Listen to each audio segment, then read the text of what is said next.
Joining me from the Milken Global Conference is Bridget Karlin, Managing Director for the Internet of Things Strategy at Intel. Nice to see you here. Thank you for having me. Pleasure to be here. So the Internet of Things, we're basically going to go from our smartphones and then we'll have smart appliances and smart houses. It's this connectivity idea. How much is fantasy and how much is reality? Great question to start off. So the Internet of Things is not just a futuristic technology trend, it is here. And it's what you said, it's connecting things or devices such as cars, machinery, household appliances, and connecting them to the Internet that are generating data that can be analyzed and enable us to extract valuable information.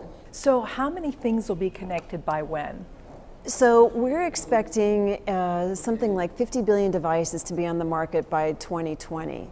And that's a staggering number. That translates to about 6 devices for every person on the planet. Wow. So a lot of devices.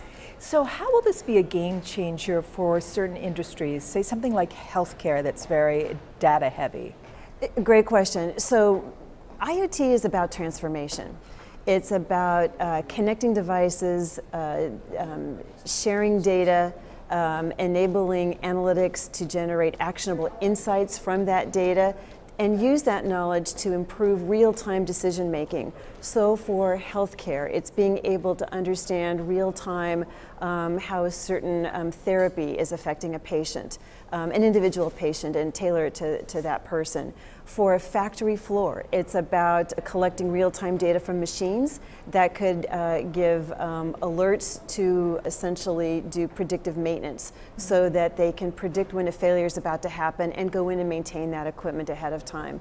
So it's really about, the opportunity here is leveraging devices that are connected, sharing real-time data, getting the insights out of that data, and then enabling transformation with these real-time decisions. So how is Intel actively pursuing this? Is it looking at the way chips will be different? And is it looking at how everything will connect, you know, through a different sort of device? Yeah, so Intel is looking at the Internet of Things as being an excellent growth market.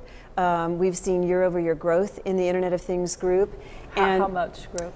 So it's been roughly, I think about a little more than 18%. And I would say that from our focus areas, we're looking at things like taking everyday objects and making them smarter, making them more secure. One of the things that we recognize around the IoT is this notion of and the importance of security and data privacy. So at Intel, we are looking at and feel that it's critical to build security in at the onset, embed it into the silicon level of the device, and maintain multiple layers of security all the way through to the software stack. I'm glad you brought that up because I was sitting here thinking, you know, we can't prevent President Obama's emails from getting hacked in this day and age. So that security component, it seems the hackers are always trying to outsmart and getting ahead of that, and maybe that is the answer, is actually building it into the chip. It really is, because, you know, if you think about it, you think about all these devices, these 50 billion devices. These are really opportunities for vulnerabilities and threats. And so our approach at Intel is to build security in, you know, the encryption level at the silicon level, and move that all the way through the device up through the software. Because if you think about it, if we have our thermostat at home, it's a lot more challenging applying a security patch, you know, in that sort of situation, as opposed to having it built into the device at the beginning. Bridget Karlin of Intel, fascinating chatting with you. Thanks. Thank you very much.